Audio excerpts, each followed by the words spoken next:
ఇవాటి నుంచి జూన్ 1 వరకు కన్యాకుమారిలో పర్యటిస్తారు ప్రధాని మోదీ. రాక్ మెమోరియల్లో ధ్యానం చేస్తారు. ఇవాళ తమిళనాడులోని కన్యాకుమారిలో పర్యటించనున్నారు ప్రధాని మోదీ. ఇవాళ సాయంత్రం నుండి జూన్ 1 వరకు కన్యాకుమారిలో పర్యటిస్తారు మోదీ. పర్యటనలో భాగంగా మోదీ కన్యాకుమారిలోని సుప్రసిద్ధ పర్యాటక స్థలం రాక్ మెమోరియల్ ను సందర్శిస్తారు. సాయంత్రం తిరువళ్లూరులోని భగవతి అమ్మవారిని దర్శించుకుంటారు. అనంతరం రాక్ మెమోరియల్ కు వెడతారు. అక్కడే జూన్ 1వ తేదీ సాయంత్రం వరకు ప్రధాని మోదీ ధ్యానం చేయనున్నారు.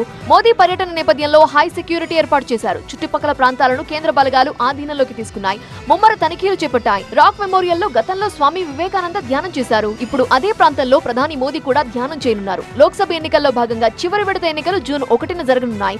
ఇవాల్టితో ఎన్నికల ప్రచారం ముగియనుంది. గత కొన్ని నెలల నుండి ఎన్నికల ప్రచారంలో బిజీగా గడిపిన నరేంద్ర మోదీ ప్రశాంతత కోసం కన్యాకుమారిలో ఉండనున్నారు. పూర్తిగా ధ్యానంలో నిమగ్నం కానున్నారు మోదీ. కన్యాకుమారిలోని రాక్ మెమోరియల్ వద్ద ఆయన ఒక పగలు రాత్రి ధ్యానం చేయనున్నారు. 2019 ఎన్నికల ప్రచారం ముగిసిన తర్వాత కూడా ప్రధాని మోదీ ఇదే రకంగా ధ్యానం చేశారు. అప్పట్లో ధ్యానం చేసేందుకు కేదార్నాథ్ వెళ్లారు. అప్పట్లో సాంప్రదాయ దుస్తులు ధరించి కేదార్నాథ్ ఆలయంలో ప్రత్యేక పూజలు చేశారు మోదీ.